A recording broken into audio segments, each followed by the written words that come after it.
Hello, everybody. Welcome to today's Disability Justice in the Time of COVID webinar. My name is Torin Radiccioni. I am a program assistant who mainly deals in website support, so I will be facilitating this webinar on behalf of Sustainable CT. I just want to give everyone a heads up. If you are a registered community, you do have the opportunity of 4 free hours of equity coach support, and those are the people who are going to be facilitating our webinar today. Big props to our equity coaches. They're awesome. Again, they're more than happy to work with you guys in implementing Action 9.1 and working through the equity toolkit. And this is no cost to you. This is completely free. So without further ado, I will let our equity coaches take it away. Guys. All right. Hi, good afternoon, everyone. Thank you all for joining us on this wonderful Friday. So I'll do kind of a brief introduction to begin with, and then introduce myself a little bit more as we get deeper into the session. So my name is Ahmed Gerard, they, them pronouns. I live out in Waterbury, Connecticut. Really excited to be here with you all. And I'm sure from last time you remember Elizabeth McGee, who supported who ran the last session, kind of talking about things like race, white supremacy, white fragility, all of those different things, which you can find online if you missed that session.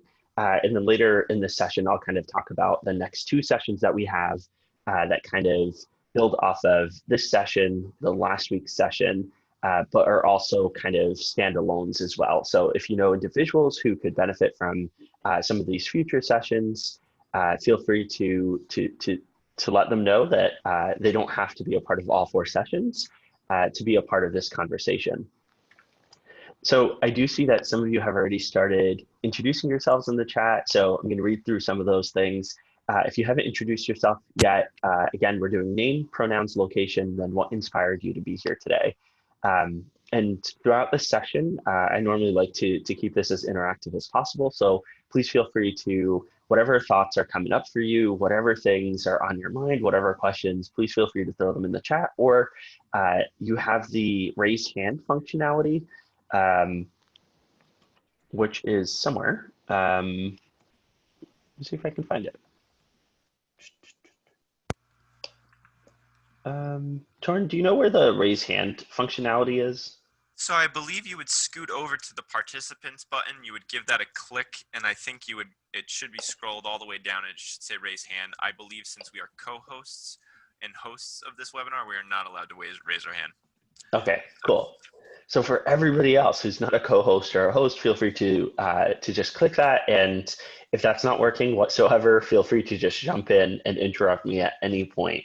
I appreciate interruptions and questions throughout the session. So please don't feel like you're interrupting the flow of things or anything like that. It's always best to hear voices and thoughts as they're happening versus waiting until much later. So Torrin, if you don't mind going to the next slide. All right, so these are the 4 sessions that I kind of referenced a little bit earlier. So today we're doing that session 2, the disability justice in the time of COVID, and we'll kind of spend the vast majority of our time on that topic. In the next Friday, we'll kind of be going into LGBTQ and TGNC communities, really talking about the voices of those various communities within our own communities. And then last but not least, in session 4, which I believe is the last Friday of the month, 2 Fridays from now, right, talking about transformative justice and how do we utilize that as a force to build the futures of our communities. And if you can't be here for any of those, as always, there's always a recording of the sessions on the website, so feel free to check those out a little bit later. Torrin, next slide. Next one. All right, cool. So before we jump into the wonderful topic itself, just wanted to do some ground rules before I read like some of the actual introductions. So really remembering that everything that we talk about, whether in this session or any of the other sessions, are things that impact individuals, right? And not only impact individuals somewhere else in other communities and other states, they're things that actually impact people potentially even on this call, right? So really honor that and to make sure that this remains a space where we're all learning together. There are just a few things that we normally kind of try to incorporate within these things. So really wanting, and huge shout out to Elizabeth for kind of inspiring this one, right? So approaching the topic from a place of curiosity as opposed to defensiveness. This is a new topic for a lot of people. And so really sit with whatever is coming towards you and really honor that this is new, right? It's going to take a little bit of time, and that's okay. Really honoring yourself and others. So if anybody shares any kind of experiences within the space or anything like that, really remembering that defensiveness is not going to be helpful in moving the conversation forward. And we're really here to kind of sit, listen, learn, grow in the ways that we need to. Throughout the session, if there's anything that you need, feel free to communicate it with the Sustainable CT staff. So we have Torin here. Feel free to also message myself or Elizabeth. Probably Elizabeth and Torin are probably going to be the most responsive throughout this. But feel free to let us know, and kind of going off of the honoring yourself, if this gets too much, that's okay, right? Again, this is going to be recorded. And so if you need to take that step back, feel free to do that. And then balance sharing and listening, right? Both sharing and listening allow us to learn in various ways. And so please feel free to share things in the chat with your voices, right? Feel free to jump in. And then also feel free to open space for others and engage with people in the ways that we all need to, so we can all grow. And again, last but not least, ask questions, which I feel like I've already mentioned like 12 times. And the policy that I usually have is there's a lot of people that will tell you that ask questions because there might be somebody else in the room that has the same question. I tell people ask questions, even if you know for certain that you're the only person that has that question, because we're here for you too, right? Just as an individual and not just with the group itself. So Torin, next slide. Here we go. All right, cool. So let me read off some of the introductions just to get to know all of you a little bit more before we jump into the agenda. So we have Carol Taylor from Falls Village. Welcome, Taylor. Elizabeth McGee, Sustainable CT Coach, Orange, Connecticut, she, her, hers. Renee, she, her, Hartford, glad to learn more about equity for people with disabilities. Awesome. Carol's pronouns are she, her, hers. Kelly Ann says, Kelly Ann, she, her, hers, Sustainable CT Fellow, Granby, Connecticut. I don't know a lot about disability justice and would like to learn more. And lastly, Carol says, inspired by our ongoing process with Sustainable CT and the equity efforts, we are engaged in Falls Village. Awesome. So as kind of expected with disability justice, it's kind of one of the lesser known forms of justice. It's been really rare from my experiences to go into spaces where they're like, yeah, we know everything there is to know about disability justice, or have even heard of it, honestly, most of the time. And so for today, we'll kind of go into that a little bit of what it is, why is it important, and really connect disability justice with the work that you're all doing within your towns and your urban cities. Right, so there's immense connections between environmental justice and disability justice, and so all of the sustainability work that you're all kind of involved in ultimately is related to disability justice, which is why we wanted to kind of make sure that we set the space. And also at the same time, right, we are going through a global pandemic, and there's been a lot of things that have happened, either for the positives or the negatives that have impacted disability justice. And so kind of recognizing that as you're all building towards the fall and kind of modifying your COVID responses, hopefully, by the end of this, we're able to kind of really think a little bit more about how do we implement different things within our own towns, our own urban cities, so that we are being more accessible and utilizing more of a disability justice framework. And that's kind of that last part, right, of making sure that we're just moving our communities forward. So Torin, next slide. So throughout this session, and I really don't want anybody answering this right now, right? I want you to kind of keep this on your mind, write it down if you need to, right? But really just think about it for the next like 30 minutes or so as we go into what is disability justice, going into the impacts and some of the gaps. So the question I want you to consider is, what is a value you have outside of capitalism?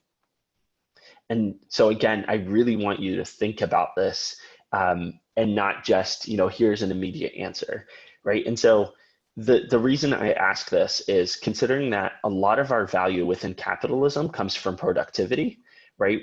What are the values that you have outside of that? And there's another element to capitalism that we rarely kind of discuss within spaces, right? Within disability justice spaces, we'll kind of focus more on the productivity side. But there's also inherent value that comes to us within capitalism from oppression, right? So specifically from oppressing other people. And so keeping those two in mind, right? Of basically what I'm asking is, what is the value you have outside of productivity and oppressing others, right? And the reason I ask that again is because with the productivity side, right, we haven't all had to work forever, right? Depending on like different identities, different various different things. Historically, right, the productivity side was for certain identities along the way, and then the being able to oppress was for certain identities, and that still exists to this day. It's at a um, much smaller level in terms of like the secondary one. But if you think of like billionaires, for example, right, and the 1%, right, that's value within capitalism from oppressing others. Whereas a lot of people in the working class and even like lower middle class and things like that, right, their value is specifically from productivity within these systems. So really thinking of that throughout this session, and then towards the end, we'll kind of check in about that. And I know that this is slightly a deep question, and so if you wanted to share anonymously, feel free to just private message it to Torin, Elizabeth, or myself, and we can read that without like saying who is sharing X about this question. All right, so next slide. Next one. All right, cool. So let's start with very basic things, right? In terms of like, what is disability? Thing with disability, like all things, right? All types of marginalization, all those different things. It's rarely ever defined by people living within that marginalization versus people who don't live within that marginalization, and seeing as something outside of the norm, right? Outside of the status quo. And so disability for a long time has just been whatever the status quo has said, like, oh, like this is different, right? This is something wrong, right? You're not able to function in the way that we want you to. You're not productive in the way that we want you to. You're not oppressing people in the way that we want you to, whatever it is, right? But there's kind of like this gap in terms of functionality, whether physical, whether mental, whether physiological, whether like any kind of functionality that's out of the main status quo. Um, and so as such, today you have various types of disabilities, although years ago, right, in the United States in particular, right, when the term disability and kind of certain conversations were kind of getting started, it was specifically around physical disabilities, right, which is why until this day, right, a lot of spaces will only honor physical disabilities as disabilities versus various types of disabilities, right? So when you look at somebody that looks like me, right, that talks like me, that is here in this place, with all of you, a lot of times people don't connect that I too am disabled, right? Because I'm not on a wheelchair, and if I was, you wouldn't be able to see the wheelchair right now. Um, right, but I don't have a specific physical disability. So today, we're finally at a stage where both the mainstream and even like some of the legal pieces have gotten to a point of really honoring that disabilities are broader than that, right? So you have different visible disabilities and certain invisible disabilities. So things like neurodivergence, things like mental health challenges, um, things that impact us that nobody else will be seeing around us. Uh, those would all be part of like the invisible side of things, which is because it's not visible, right? It's much more difficult to have buy into from able-bodied individuals, right? Now, the thing with disability is that it's one of the forms of marginalization that more or less will impact almost all of us at one point or another, right? Disability is just an inherent part of life. It just exists, right? We have various abilities throughout our lifetimes. As we get older, right, other forms of disabilities are much more common than others, and so on and so forth. Right, if you look at statistics of even just like mental health challenges by themselves, um, almost like 50% of people are going to have some sort of mental health challenge at one point or another. Um, right, and so we're either going to have some sort of disability at one point or another, or we're at the very least going to know a lot of people who are disabled throughout this process. So really keeping that in mind of that disability isn't just a visible thing. It could be a multitude of different things. Um, it I honestly, like from my experience, the vast majority of people have dealt with some type of disability. They may have just not referenced to it as a disability, right? But think of times where you've been sick and haven't been able to work the way that you normally would work, or that you were sick and were in bed for a few weeks and all of a sudden you've lost some muscle mass and can no longer carry things the way that you normally would, right? All of those different things could be seen as disabilities. Um, and so really keep that in mind of that it could be a lot of different things. And so within your towns in particular, if you're thinking of, how do we open space for people who are disabled, right?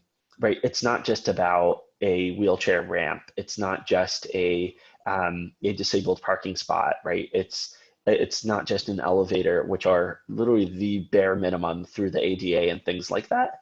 But it's a lot more than that. It's also within your hiring practices, within your HR policies, within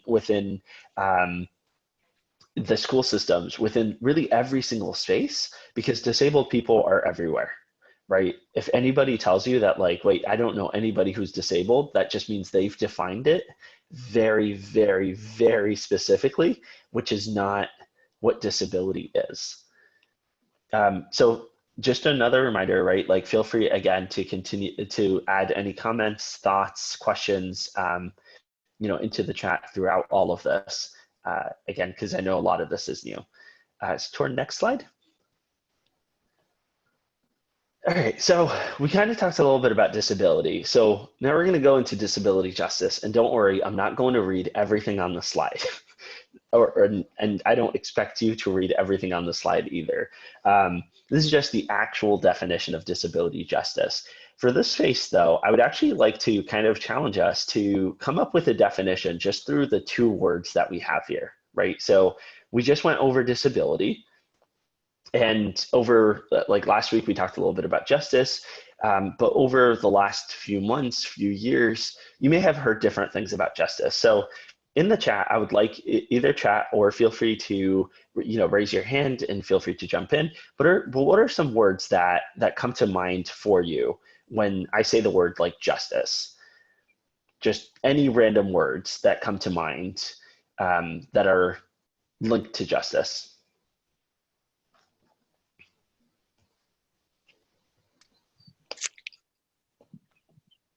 Fairness. Fairness. Okay, awesome. What else?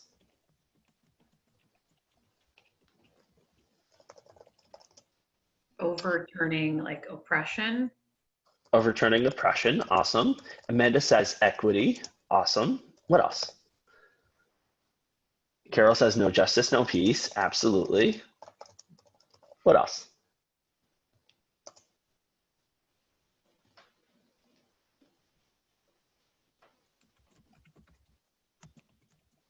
Creating a sense of safety and comfortability.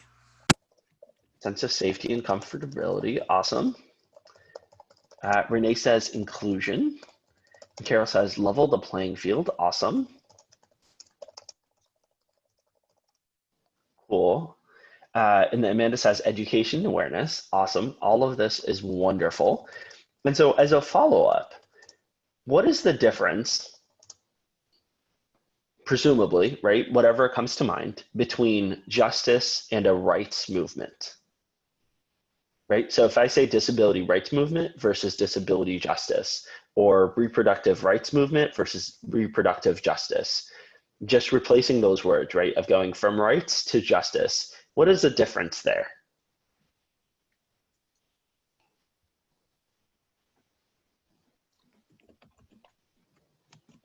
And again, it could be one word answers. All right, so Renee says rights involves changing laws and policies. Awesome. What else?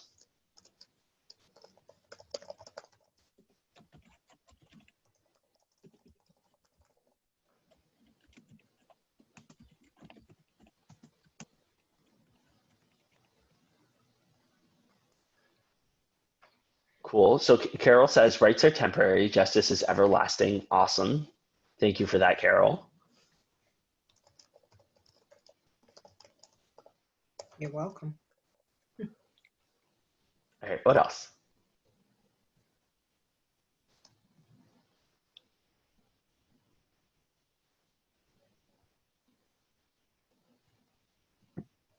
Yeah, I see justice as being more holistic, more comprehensive, rights as being more like specific. Awesome. And Amanda says justice is a big picture. Wonderful. What else?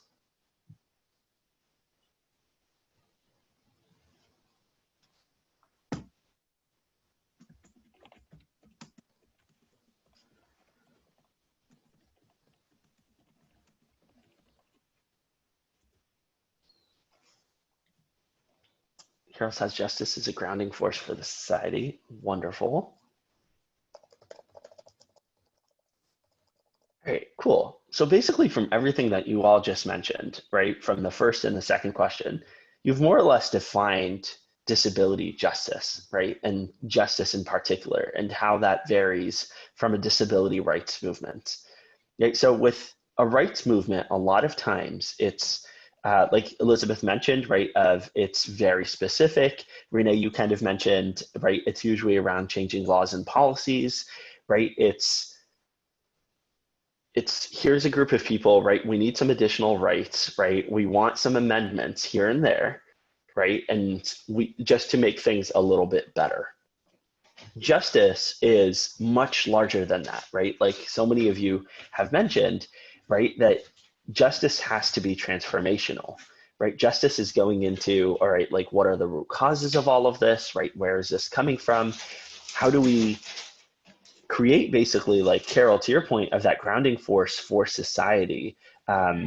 It's really that big picture, like Amanda said, right? And it's everlasting, right? It can't be something that we can just immediately change the day after and be like, never mind, we're good, right? Whereas with rights, we can do that, right? With different election cycles, with different laws that are being passed, right? We can make an amendment, we can remove something, and bam, we're back to where we started, or potentially worse off. Whereas when it comes to justice, it goes beyond that. Right? And so when we're thinking of justice, and the reason that there is kind of this huge divide between rights movements and justice, right, is that rights movements are able to focus on just one specific thing, and they're able to be exclusionary in the process, whether intentionally or unintentionally, right? So if you think of a lot of rights movements that have been around, and a lot of times conversations start with justice, they move to rights, and then they kind of trickle down into like various other things, or rights movements, or no, sorry, justice movements, and then like rights, and then they trickle a little bit more down. But that's because, so like for a disability rights movement or any kind of rights movements, right, we're able to only hold on to a single identity and focus in on just that. And so we've seen that happen in everything, right? We've seen it happen, and we'll talk about this next week as well, right? We've seen it happen with the LGBTQ and TGNC communities, separately as well as together. We've seen it happen with disability rights movement. We've seen it happen with the women's rights movements. We've seen it happen with every single rights movement, right? Of that, usually as it gets to a place where it's specifically about rights, we're centering a specific identity. And that's kind of what happened with the disability rights movement. decades ago, right, is that it was very heavily centralized around white, cis, straight, disabled individuals, right? It wasn't individuals who had uh, various socioeconomic status, experiences of incarceration, houselessness. They weren't indigenous people. It wasn't Black people. It wasn't POC, right? It wasn't trans people. It wasn't a lot of the other marginalized identities that exist within our spaces, right? And if you think of that for a lot of different movements and spaces, and we are moving in various directions, and we kind of do this like back and forth within different movements, where for decades, right, we'll do things right, and then we kind of will go back, and then we'll do things right again, and it just continuously goes on and on. But when it comes to justice, we're not really able to do that, right? Justice inherently, because we're saying that we're going to transform everything, right? We're transforming the way society is operating because it's not working, right? It's not just a matter of, all right, we're going to add an amendment to something and it's just going to fix everything. It's really going into, all right, what caused this problem in the first place, right? Like what within our society has led to this in the first place? And if we do that for disabled individuals, right, then all of a sudden we can't disconnect all of these other identities. Right? So for me as a disabled person, right, we can't just go and ignore my queerness, me being Muslim, me being indigenous, right, me being trans, me being, what else is there?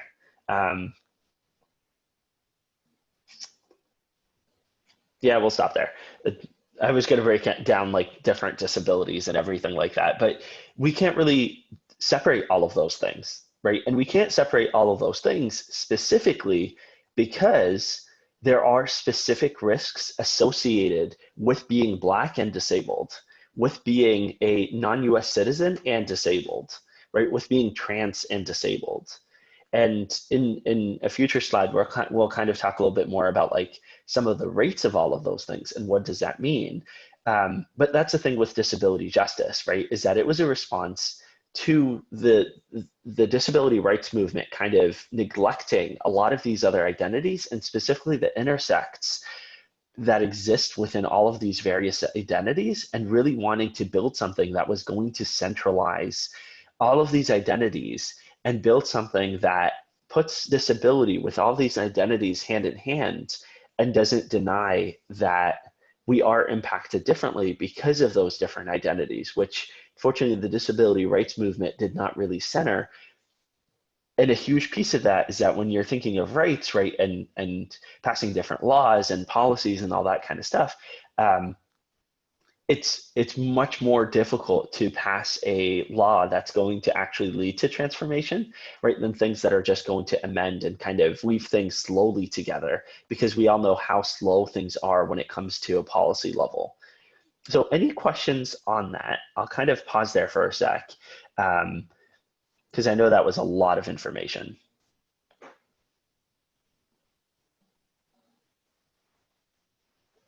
Feel free to either use the chat or unmute yourself and just kind of jump in. So then do you, just a question. So given that justice is harder, to do, and that typically more rights are things that are tackled first, is that how most social movements have happened, where the rights come first and then this idea of justice comes later? Or is justice in itself even like a newer construction that like advocates are like, okay, we need to get more comprehensive in understanding this issue, whatever it might, whether it's specific like racial justice or disability justice?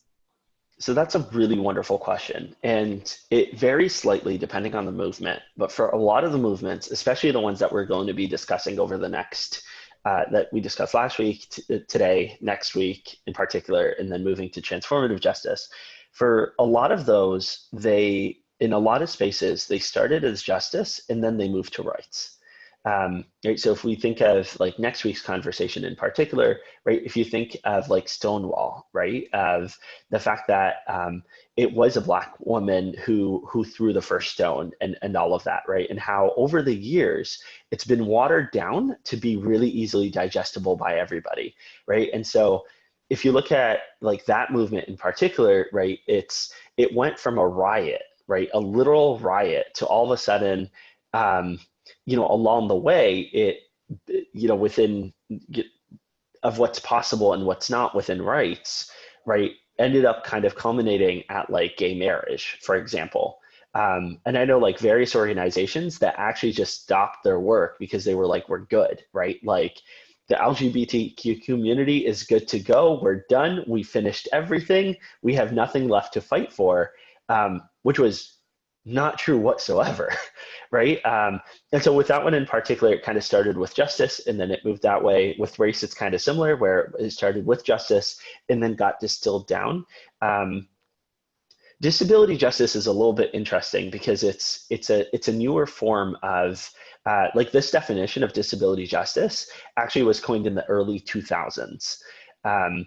And a piece of that is because if you think about what was happening in the early 2000s, was when a lot of technological advances were happening, right? In the early 2000s was when all of a sudden, like, all right, now there was like AOL, there were chat rooms, right? All of a sudden, slowly with like the release of the first iPhone, there was more accessibility in terms of different tools and resources and ways to communicate. And so that kind of shifted conversations where with any justice conversation, right, with any justice movement, it has to be representative and led by the folks who are most impacted by all of this, right? So prior to that, it was individuals with means who were disabled that were able to be part of the conversation, which generally were not Black, trans, disabled folks, right? Generally, it was like upper middle class, wealthier, white, cis, straight individuals usually, right, that were kind of a part of those conversations and pushing for various types of rights. But in the early 2000s, with now additional accessibility in terms of pathways on the internet, pathways through phone systems even, and the iPhone definitely like revolutionized like accessible technology within disability spaces. And so that was really when all of a sudden now it's various types of disabled individuals, right, from various backgrounds, BIPOC people, trans people, queer people, and so on and so forth, all of a sudden we're able to kind of come together and define things for themselves. But with a lot of the other movements, I would say it was usually justice first, and then it trickled down into rights. Whereas disability justice is a little bit different than a lot of those other movements, specifically because it was never accessible prior to the early 2000s to be able to do that. So hopefully that answers that a little bit. All right, cool. Torin, can we go to the next slide? All right, so ultimately what we're here for, right, is how does this actually relate to all the work that you're all working on right now? So Torin, next slide. All right, so we're also not going to read all of this as well. This is a fairly long definition. It's a fairly long definition, but ultimately, if we're thinking of sustainability, if we're thinking about environmental justice, and in the same way, right, defining justice like we did with disability justice, right, of that it's going to have to be transformational. It has to be led by and accessed by folks who are most marginalized due to it in various specific environmental areas. You kind of see that more or less, to an extent, right, justice never changes. It's just a word that we put before justice that changes. But because justice has to be intersectional, that it has to be transformational, that if we're neglecting one type of justice, then that means that the justice that we're saying that we're doing is actually not justice, which I know is kind of confusing. So like, let me break that down a little bit more, right? So justice does not change, right? Whether, regardless of what word you want to add to attribute to it in the beginning, right? Whether it's gender justice, whether it's queer justice, whether it's disability justice, whether it's environmental justice, whether it's racial justice, whatever it is, justice itself is always going to have the same definition in terms of that it's a transformational thing, right? It's rooted in equity, like a lot of you have mentioned, right? It's kind of that big picture. It's something that you can't just go and reverse instantaneously after, right? So it's more sustainable in that regard. And it always has to take into consideration all of the root causes, right, and everything that's leading to this. We don't live in a world where we're able to separate identities and be like, all right, the only reason X is happening is because of this identity, right? Or it's only going to impact this specific identity as the sole reason and the sole issue area, and are able to completely have that sit in a silo and separated from all other identities. That just has never worked. It never works, right? So if we're thinking about like both disability and the environment, right? The folks that are most impacted by the inequities that are due to systemic oppression, right, in those different areas, right, are the folks that are going to be most impacted are going to be BIPOC individuals. They're going to be people living in poverty. They're going to be people of various immigration statuses. They're going to be people who are queer, who are trans, right, who are disabled, all of these different things.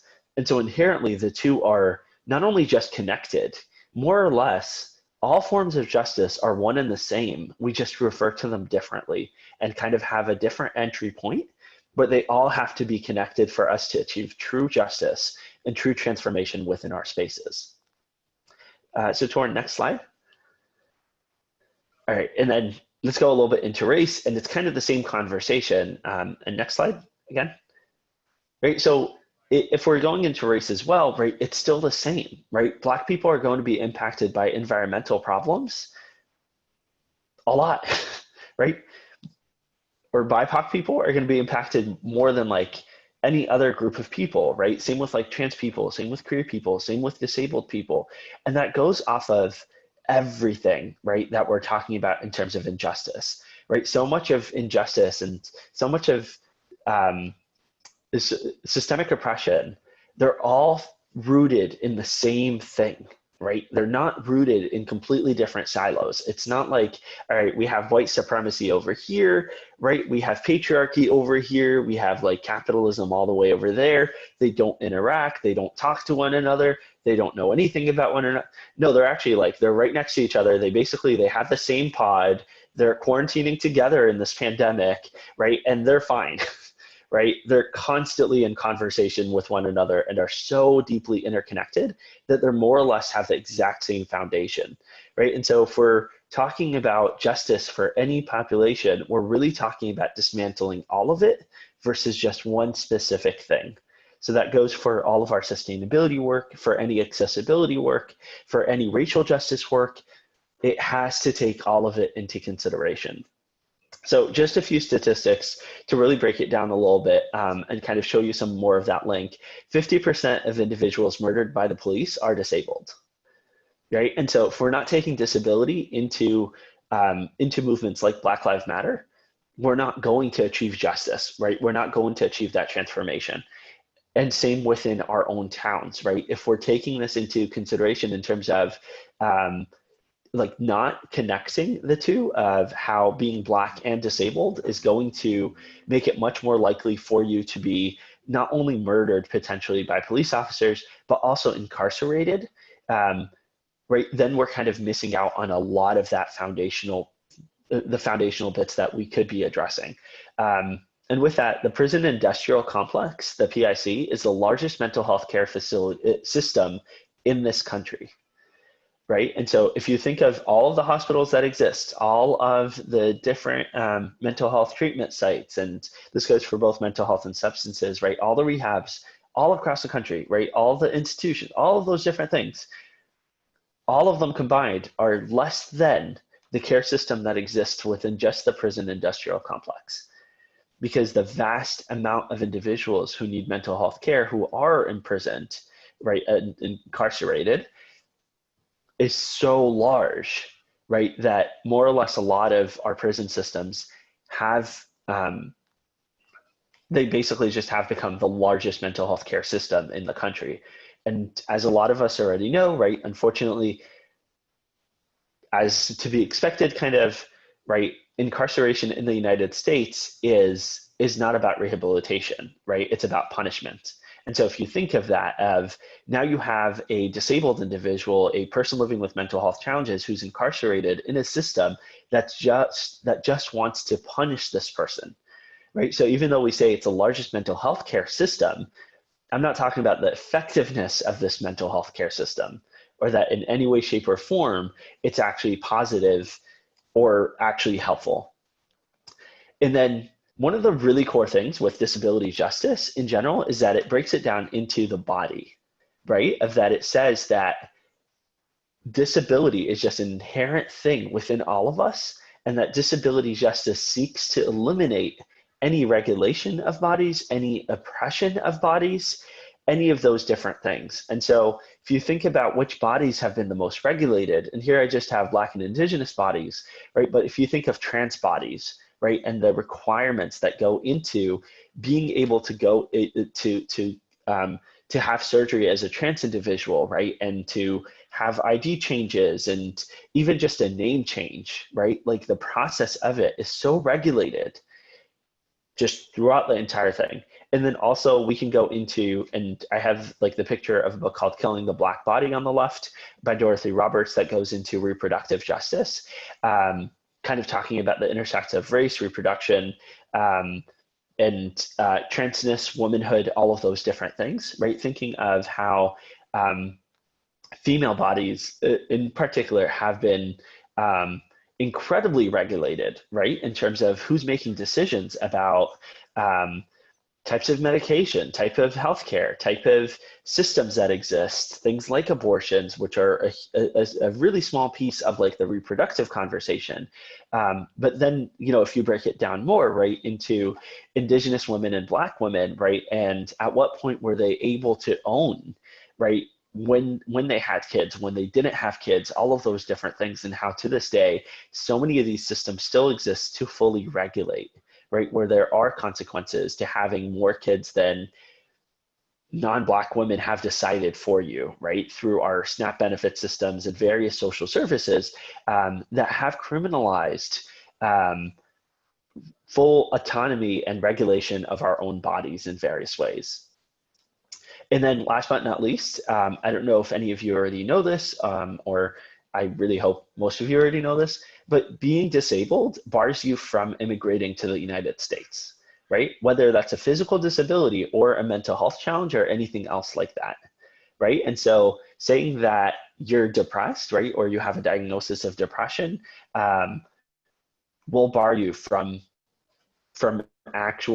citizenship in the United States, or even a visa if you're outside the US and trying to come in, right? And if you think back to the history of a lot of our families, right, even if you think of like for BIPOC people, it's been a really long, really awful history of that. But even if you think of like immigration for white individuals, right? So if you think of Italians immigrating, right, or a lot of Irish folks like immigrating in the early like 1900s or late 1800s, early 1900s, and various other people, you would literally be turned back if you were disabled when you got to New York, right, or to any place that you were kind of landing in.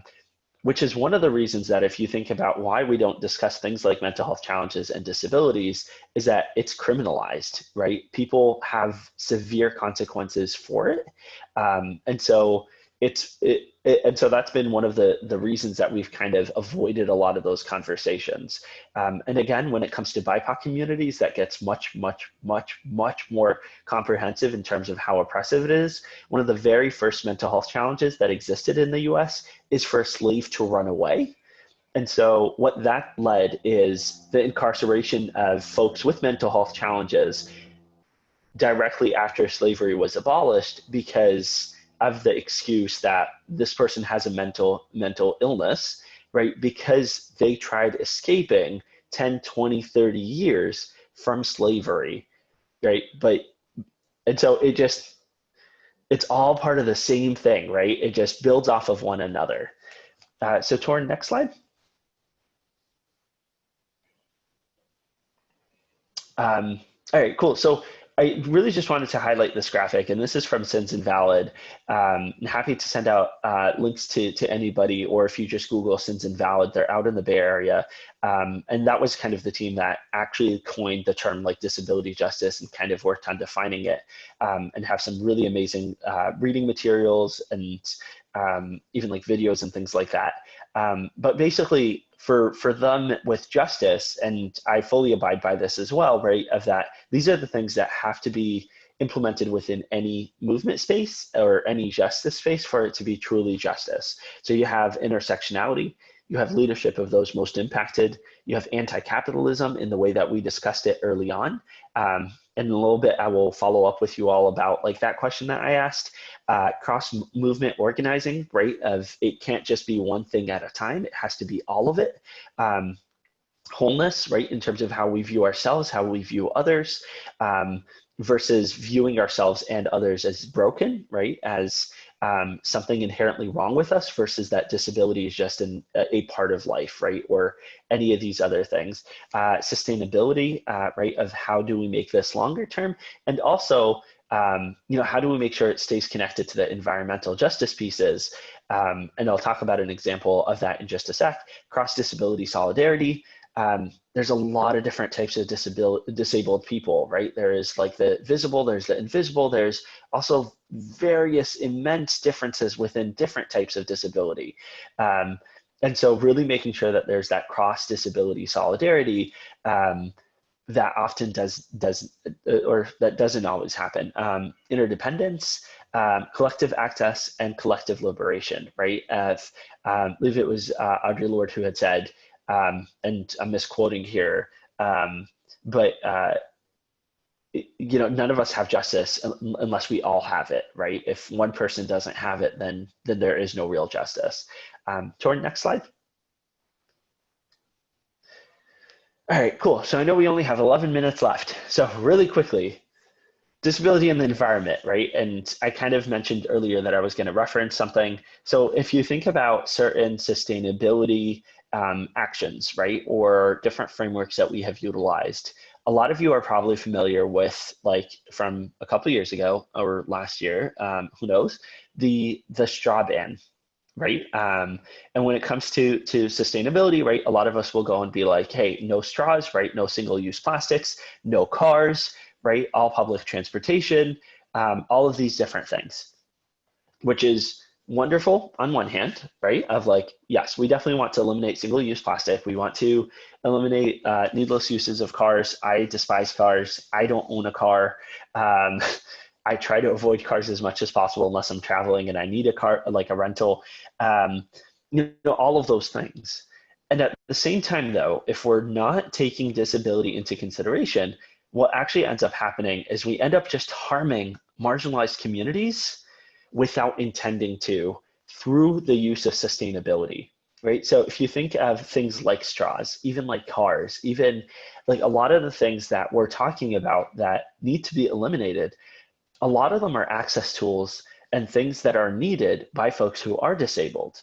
And if you think about it, if every person with a disability or who is disabled and actually needs a straw, if they used a straw every single second of their life and threw it out, it would still be a fraction of the straw wastage that we actually have, because able-bodied people and people who don't need straws are massively using these straws.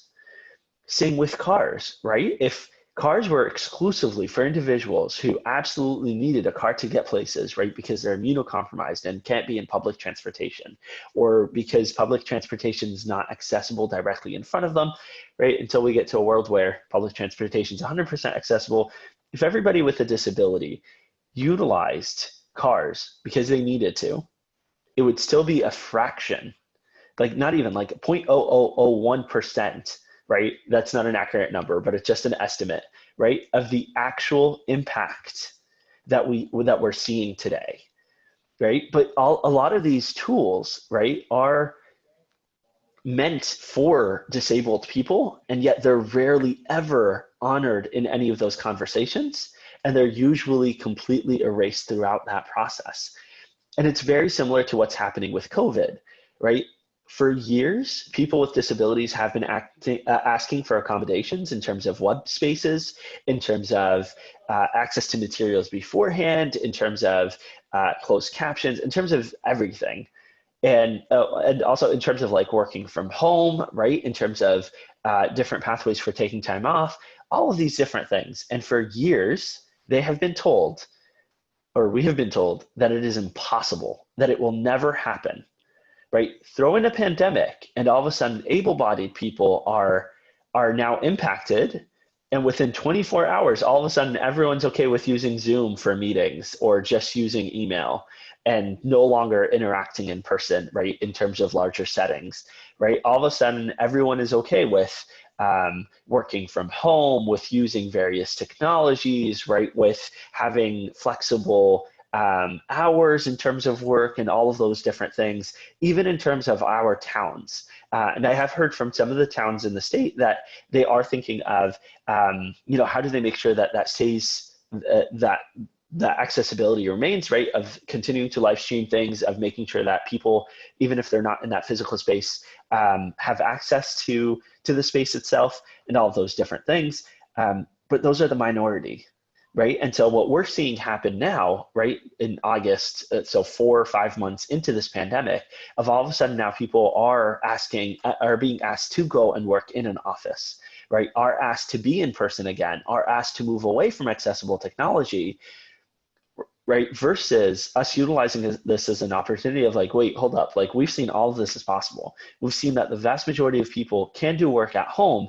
Why are we requiring people to come into an office, right? So really thinking of those things for your towns, of how the city is functioning, right? Like, what kind of policies do they have? How are they taking those things into consideration? And making sure that we are taking folks who are disabled into consideration as we're making these changes, so that we're able to move beyond them, and not revert back to how we started with a really incredibly inaccessible world, right? And so currently I'm out in California with a loved one, who also has a disability, and being in hospital settings and going through the healthcare system where people think disability it's a healthcare thing. And they assume that in the healthcare spaces, in hospitals and in doctor offices and all of that is going to be accessible, because why wouldn't it? And that's the real question of why wouldn't it? And yet it's not. There's so little accessibility, which constantly goes back to that first question I asked, right? Of really sending the message of we have no value as disabled individuals because of the productivity piece and the oppressive piece.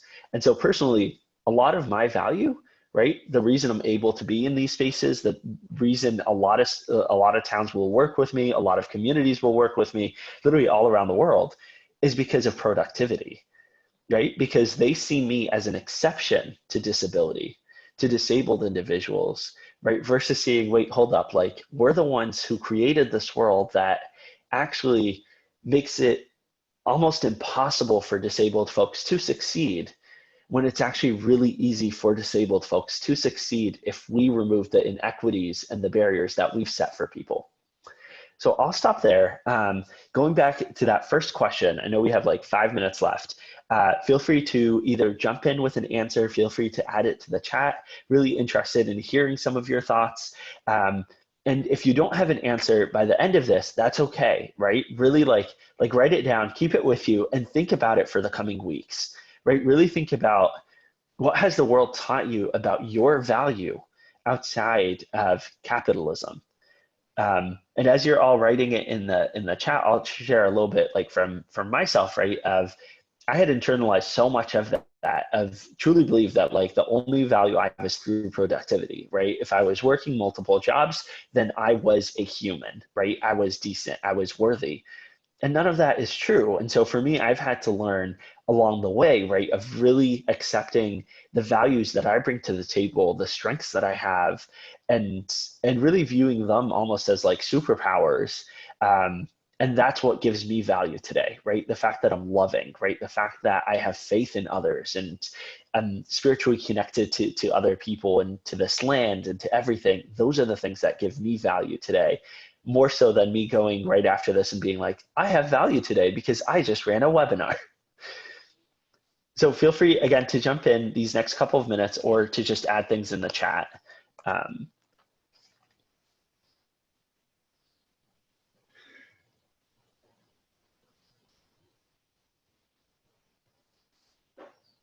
or to add any additional questions as well in these last few minutes as people are writing things in there.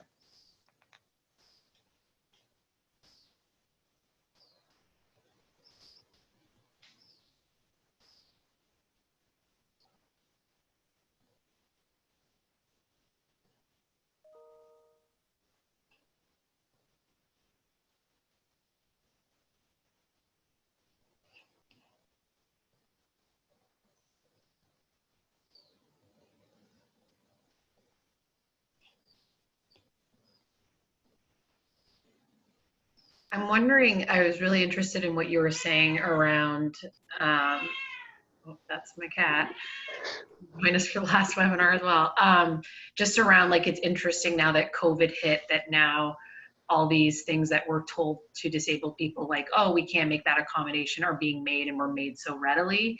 I'm wondering if in kind of the disability justice, you know, community advocates are seeing this as kind of an opportunity to leverage, to say, hey, you said these things weren't feasible. Now we're showing, you know, COVID situations showing they are.